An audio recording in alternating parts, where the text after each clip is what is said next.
Hi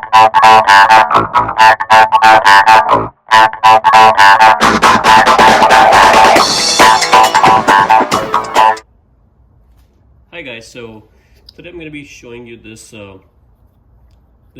part that can cause you guys a lot of headache. This is a boost solenoid. Goes in BMW. I had a 535i, and it was a 2012 model, and I was getting air quotes, right? Anytime I was pushing my car to limit, I would get this malfunction for the drivetrain, and the drivetrain malfunction is pretty common on these cars, and there could be different things, but this is one of the main thing that can fail and cause you that drivetrain malfunction. So in my case, I just took a chance because I didn't quite know what was the thing that was causing issues with my boost pressure, and I picked up this tool from Amazon. I apologize, not Amazon, AutoZone. So I picked up this tool from AutoZone. This is free rental that you can pick up. The way this thing works, it's a vacuum. It creates a vacuum. So if I close this right here, you can see it's pulling vacuum, and I'm gonna feel a lot of suction on my fingertip, but as soon as I let it go, I'll pull it out, the pressure drops, so this kind of, it's just a vacuum creator.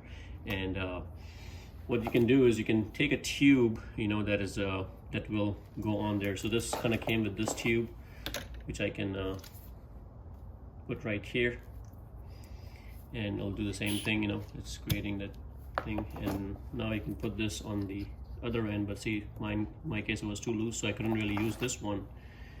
But what you can do is get a smaller one and do the same thing.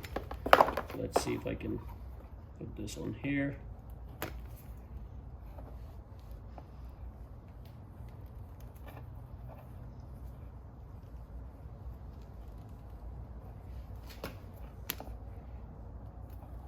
And it does work because I've tried it, so there you go.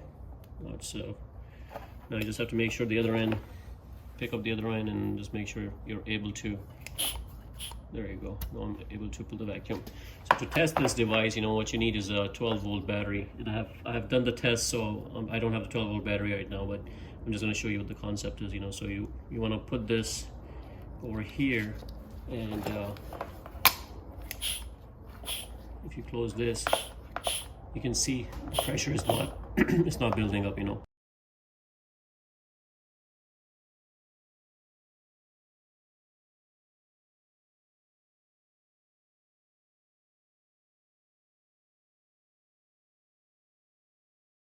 Let's try the other one. And I'm going to close this one. So there you go, you can see. So on this one, if you put, you have to block one of them, right? So I'm going to block this one. If you are pumping on, if you're putting suction on this one, see, nothing was happening, that was fine. But on this one, I'm going to go ahead and block it, and then there you go. You can see the pressure is dropping, and the pressure is not supposed to drop. It's dropping. It tells me that something is not right, or something is not sealed properly in this, which is why in the car, try to give that, it's losing the suction, and it's supposed to hold it. And the way it works is, it's only supposed to lose the suction when you apply 12 volt. So if you have a good working one and you apply vacuum on this one and hold it from here, and you apply a pulse on this, with a 12 volt battery, doesn't matter, there's no polarities over here. So just apply a pulse, leave one end connected, the other one just put pulse, and that's when you should see the drop. Otherwise you should not really see the drop. In my case, it's just dropping all the way, it doesn't even hold. So that kind of tells me that, hey, this is not good, no good.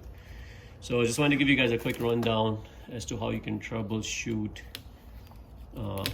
this device. I can share the part number on this guy. So this is by Pierburg, made in Germany. These are some of the part number on there, in case if you need to have yours. See, there's a vacuum, and this is the out. That is why when I was putting suction on the out one, it wasn't working. Vacuum, this is the vacuum. So since I applied the vacuum on here, it was not really doing anything. You know, it was putting the vacuum, but it wasn't holding. So if it's not holding vacuum, that kind of gives you an indication that something is definitely not right. So change this out. You know, I do have a video where I showed on my channel. Check out the F10 playlist, and you'll see where I pulled the vacuum on this particular device, and how I installed it, how I removed it. So check out that video. It has a little bit more detail into how to replace this. Sometimes this thing also goes bad. So if you see, this is just a rubber ring, you know. So if you don't have this rubber ring, just get it replaced, you know, with another one. But this is not supposed to be too hard. This is supposed to be nice and soft, you know, because what happens is many times when you're connecting your vacuum hose to this, it's supposed to come all the way down and seal it. And if it's not doing the job, it's not going to work properly. So that's another thing just to keep in mind. Make sure your rubber is not gone bad on this. And that's pretty much it, guys. You know, so hopefully it helps you guys troubleshoot your issues with this solenoid and replace it as a cheap insurance. They do sell some cheap ones out there on Amazon. I don't recommend it. I recommend getting the Pierbergs. You know, this is at least made in Germany and genuine part. The other ones can fail on you, so I'm not too fond of a cheaper one. You try to save some money, and then you end up spending more in replacing it. So again, guys, hopefully it helps you guys fix your issues on your car. So please subscribe to my channel and like the video. Thank you.